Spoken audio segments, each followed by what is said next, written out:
अगर आप एक भी वैल्यू को मिस कर जाते हैं या एक भी वैल्यू आप एक से ज़्यादा लिख जाते हैं तो वो आपकी वैल्यू टोटली रॉन्ग कंसिडर हो जाती है। तो इन्हीं मिस्टेक से बचने के लिए साइंटिफिक नोटेशन को जो है वो यूज़ किया जाता है। अस्सलाम वालेकुम, द मैथ कॉर्नर के साथ मैं हूँ सफ़ीना।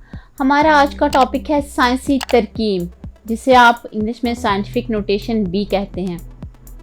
जैसे कि नाम से जाहिर है, साइंटिफिक नोटेशन या साइंसी तरकीब जो इसका ज़्यादातर इस्तेमाल जो है वो साइंस में किया जाता है, यानी साइंटिफिक टर्म्स में या साइंटिफिक जो सब्जेक्ट्स हैं, साइंस से रिलेटेड जो सब्जेक्ट्स हैं उनमें यूज़ किया जाता है। मैथ्स भी आपके पास उन्हीं सब्जेक्ट में काउंट होता है। तो हम इसमें देखेंगे कि मैथ्स में साइंटिफिक नोटेशन जो है उसको कैसे रिप्रेजेंट किया जाता है, जनरल फॉर्म में कैसे रिप्रेजेंट किया जाता है, और अगर हमारे पास नंबर्स हों मौजूद तो हम उनको साइंटिफिक नोटेशन में या साइंसी तरकीब में चेंज कैसे करेंगे। अब साइंसी तरकीब का इस्तेमाल क्यों किया जाता है? सबसे पहले तो आप ये देखें कि जब हम छोटे लेवल पर स्टडी करते हैं तो हमारे पास नंबर्स बहुत आसान होते हैं। हम जब नर्सरी क्लास से या छोटी क्लासेस में देखते हैं कि बच्चों को क्या सिखाया जाता है, 1 + 1 = 2, 2 + 3 = 5। जब हम छोटे नंबर्स के साथ हम काम करते हैं तो जो है वो स्टेप्स आपके पास ईजी होते हैं।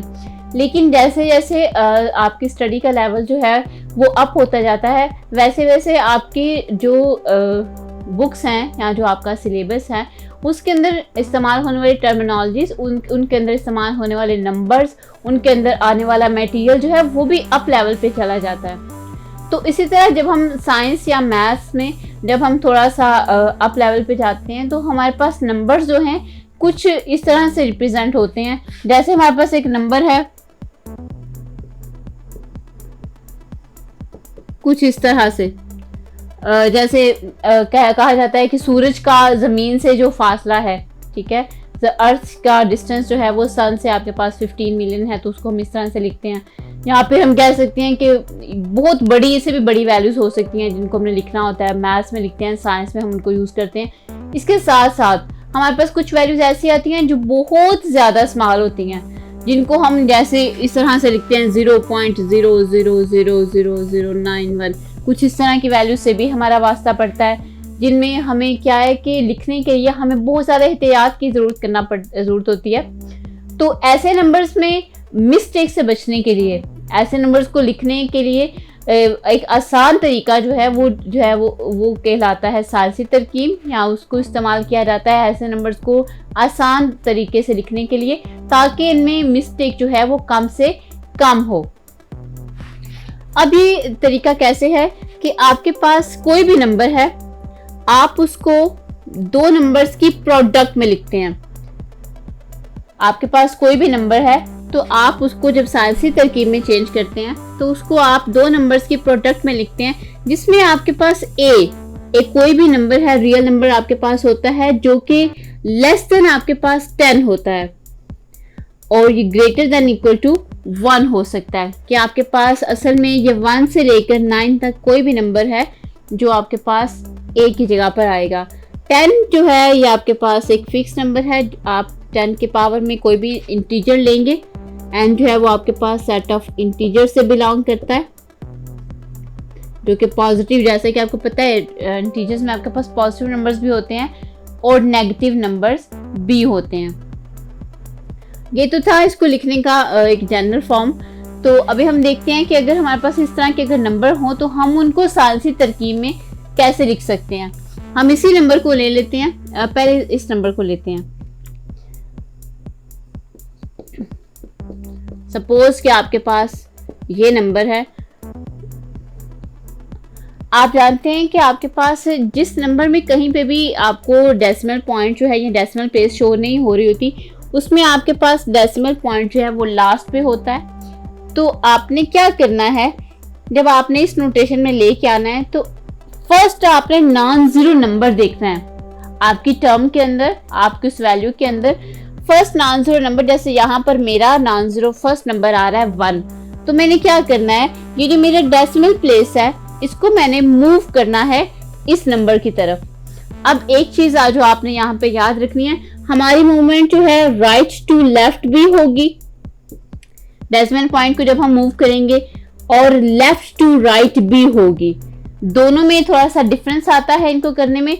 हमने क्या करना है, फर्स्ट नॉन जीरो नंबर तक लेके जाना होता है डेसिमल पॉइंट को। फर्स्ट नॉन जीरो नंबर के बाद आपका डेसिमल पॉइंट आना चाहिए। तो यहाँ पर जब आप पॉइंट को मूव करेंगे, यहाँ पे इस पॉइंट पे फर्स्ट नॉन जीरो नंबर के बाद आपने काउंट करने हैं आपके कितने डिजिट्स जो हैं वो मूव हुए हैं।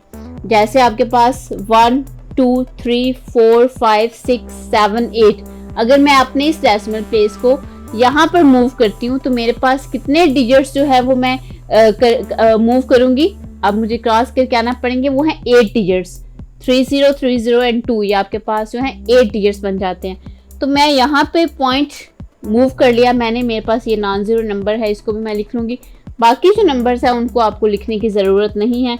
उसके बाद आपने जितने भी डिजिट्स यहाँ से क्रॉस करके आप फर्स्ट नॉन जीरो नंबर तक डेसिमल पॉइंट को लेके आए हैं, उस डिजिट को आपने यहाँ पर मेंशन कर देना है कि आपने कितने डिजिट्स जो हैं वो क्रॉस किए हैं। यहाँ पर आप एक बात याद रखें, जब आप राइट हैंड से लेफ्ट की तरफ मूव करेंगे पॉइंट को, तो आपके पास जो n है वो आपके पास एक पॉजिटिव नंबर आएगा। इंटीजर आपके पास जो 10 की पावर में आप लेंगे वो पॉजिटिव रहेगा। लेकिन आप जब लेफ्ट से राइट की तरफ जाएंगे तो आपके पास जो n है वो एक नेगेटिव इंटीजर आएगा। जैसे कि इस एग्जाम्पल को ले लेते हैं। इस एग्जाम्पल में हमारे पास क्या नंबर है, 0.00000। आपके पास कितने डिजिट्स हैं, 5 डिजिट्स हैं, 9 1। देखिए उसको मुझे लिखने के लिए मुझे उसके जीरोस को काउंट करना पड़ रहा है। तो असल में क्या है कि जब बड़े नंबर्स आते हैं तो उनके जीरोस की अगर आप एक भी वैल्यू को मिस कर जाते हैं या एक भी वैल्यू आप एक से ज़्यादा लिख जाते हैं तो वो आपकी वैल्यू टोटली रॉन्ग कंसिडर हो जाती है। तो इन्हीं मिस्टेक से बचने के लिए जो है वो साइंटिफिक नोटेशन को जो है वो यूज़ किया जाता है। इस नंबर को हमने मूव चेंज करना है साइंटिफिक नोटेशन में। तो आपने सबसे पहले अपने उस नंबर के अंदर देखना है कि आपका फर्स्ट नॉन जीरो नंबर कौन सा है। आपके पास फर्स्ट नॉन जीरो नंबर मुझे इस वैल्यू के अंदर ये नजर आ रहा है जो कि है 9। अब मैं क्या करूंगी, मेरे पास जो डेसिमल पॉइंट है उसको फर्स्ट नॉन जीरो नंबर के बाद जो है वो होना चाहिए। मेरे पास इस वक्त मौजूद डेसिमल पॉइंट यहाँ पे है और मैं उसको लेके जाना चाह रही हूँ 9 के बाद, फर्स्ट नॉन जीरो नंबर के बाद। अब क्या है, यहाँ पर मुझे डिजिट्स क्रॉस करने पड़ेंगे अपने पॉइंट को उस तरफ लेके जाने के लिए। 9 मैंने यहाँ पे लिख लिया। अब मैं पॉइंट को मूव करूंगी यहाँ तक। अब मेरा पॉइंट यहाँ से लेके यहाँ तक आने में कितने डिजिट्स क्रॉस करके आया है, 1 2 3 4 5 6 डिजिट्स जो हैं वो क्रॉस हुए हैं। जितने डिजिट्स क्रॉस हुए हैं वो मैं 10 की पावर में जो है मेंशन करूंगी। और आपका पॉइंट यहाँ पर आने के बाद जो नॉन जीरो नंबर्स हैं वो आप लिख सकते हैं 9.1, आपके पास ये नंबर आ जाएगा। आपको पता है कि हम स्टार्ट वाले जीरोस ना भी लिखें नंबर के शुरू में तो वो आपके पास उससे मैटर नहीं, स्टार्ट वाले जीरो हम ना भी लिखें तो उससे फ़र्क नहीं पड़ता आपके पास। अब देखें, ये भी एक चीज़ जो आपने यहाँ पे देखनी है कि लेफ्ट से राइट की तरफ मूवमेंट हुई है, यहाँ से इस तरफ आया है तो आपके पास जो इंटीजर आपके पास 10 की पावर में आएगा वो आएगा नेगेटिव नंबर। ये क्या हुआ है, उस एक कॉम्प्लिकेटेड सा एक अजीब से नजर आने वाला नंबर जो हमें देखने में बहुत मुश्किल लग रहा था, हमने उसको एक छोटी सी जो है वो नोटेशन में चेंज कर लिया है। अब इसको यूज़ करने का जो है वो हमें फ़ायदा ये होगा कि हम इसको लिखने में, इन नंबर्स को लिखने में, इन नंबर्स को सॉल्व करने में हमारे पास एरर्स नहीं आएंगे, हमारी मिस्टेक्स के चांसेस जो हैं वो कम हो जाएंगे।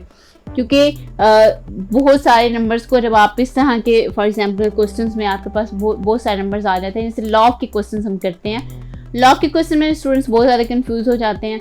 उनमें बड़ी बड़ी वैल्यूज़ को जब वो कैलकुलेटर से उन्होंने ऐड करना होता है, सब्ट्रैक्ट करना होता है, तो तब भी जो है वो सोल्यूशन पे बहुत ज़्यादा फ़र्क पड़ता है।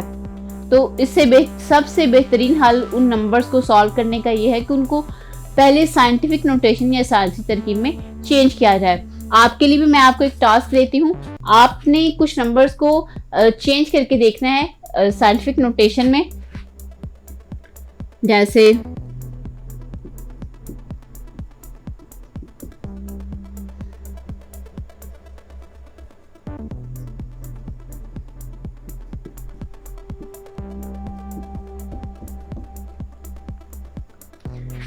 ये टास्क आपके लिए है, आपने मुझे ये करके बताना है कि इनको साइंटिफिक नोटेशन में आप चेंज करेंगे तो आपके पास क्या आंसर आता है, वो आप मुझे कमेंट सेक्शन में बताएंगे। करेंगे आप क्या, एक एग्जाम्पल मैं आपकी आसानी के लिए फिर सॉल्व कर देती हूँ।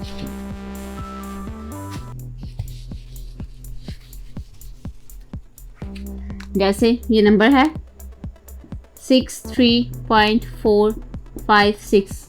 आपने इसको क्या करना है, सबसे पहले आपने चेक करना है कि आपका फर्स्ट नॉन ज़ीरो नंबर क्या है।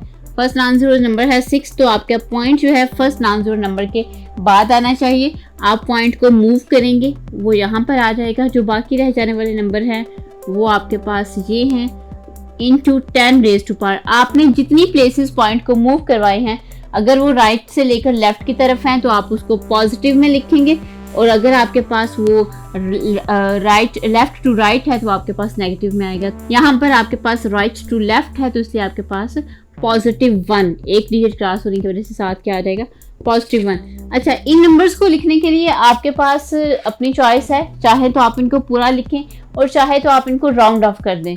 जैसा कि मैं अगर इसको राउंड ऑफ करूँ, मज़ीद अगर राउंड ऑफ करके इसको आसान किया जा सकता है, आप यहाँ पे 6 को राउंड करेंगे तो आपके पास क्या जाएगा, यहाँ पे 6 × 10 रेज़ टू पावर 1। या मज़ीद राउंड ऑफ हो सकता है 6.3। जब आप 6 को एलिमिनेट करेंगे तो आपके पास 4 में 1 प्लस होगा, वो आपके पास 5 बन जाएगा, 10 रेज़ टू पावर 1। इसी तरह जब आप 5 को एलिमिनेट करेंगे तो 3 में आपके पास 4 ऐड हो जाएगा इंटू 10 रेज़ टू पावर 1। तो हम इसको इस तरह से भी लिख सकते हैं।